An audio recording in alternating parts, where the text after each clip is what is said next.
Morina Octavian Tepane akan menjawab pertanyaan-pertanyaan yang diajukan oleh dosen saya, Pak Andrianus Nabawan, MPD.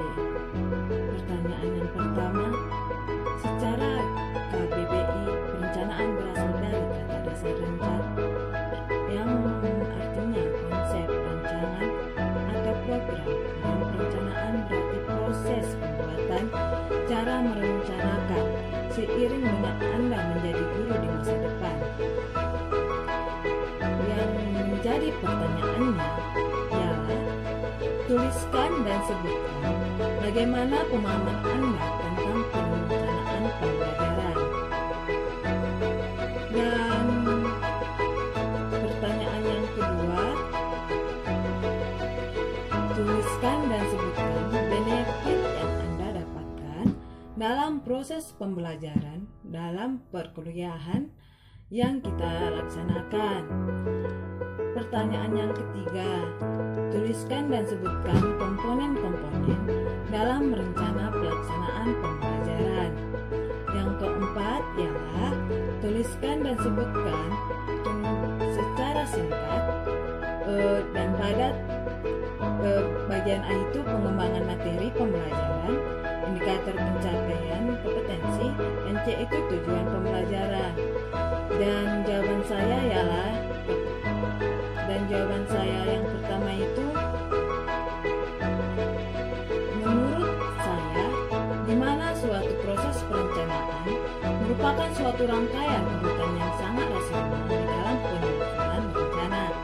Dan proses ini juga mempunyai sifat-sifat antara lain, yaitu 1. Dapat disesuaikan dengan suatu tujuan.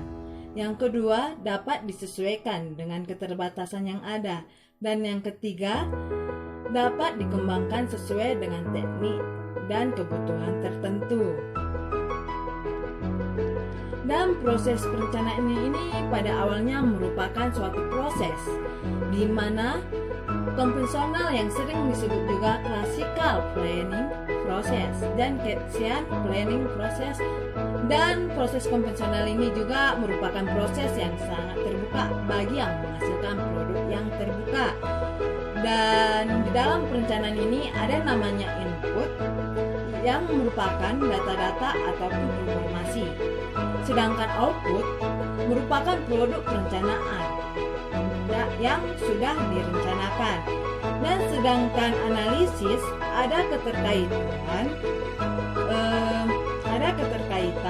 ataupun informasi yang menghasilkan suatu produk rencana. Dan jawaban yang kedua, yang pertama itu manfaatnya ialah pembelajaran kita menjadi sistematis. Yang kedua, banyak sumber-sumber pembelajaran yang kita dapatkan.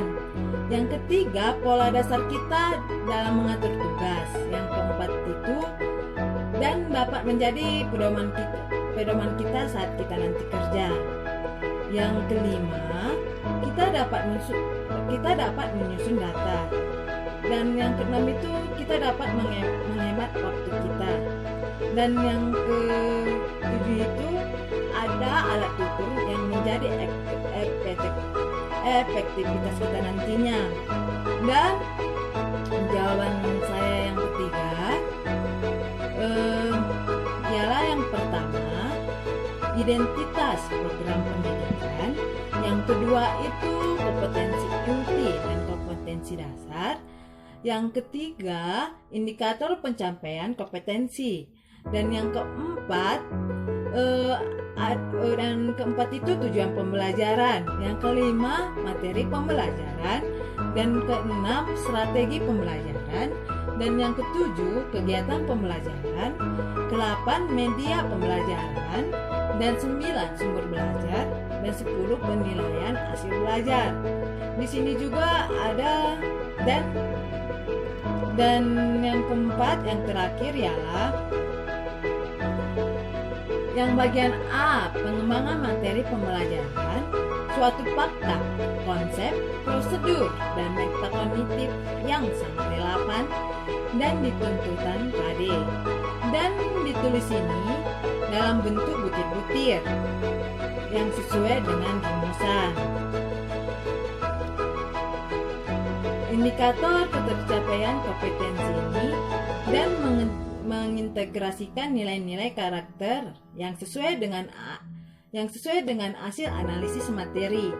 Dan yang bagian B, indikator pencapaian kompetensi yang tolak ukurnya ketercapaian suatu KD yang dirumuskan dengan menggunakan kata kerja yang sangat operasional dan dapat diukur, dan yang mencakup sikap dan nilai-nilai karakter, pengetahuan dan juga keterampilan. Dan yang bagian C, tujuan pembelajaran adalah perilaku yang harus dicapai peserta didik setelah mempelajari sepasang KD. Dan di sini juga kita meliputi di dalam pengetahuan, keterampilan, dan juga sikap serta nilai-nilai karakter kita nantinya. Di sini juga menggunakan kata kerja yang sangat operasional yang dapat kita amati dan dapat kita ukur.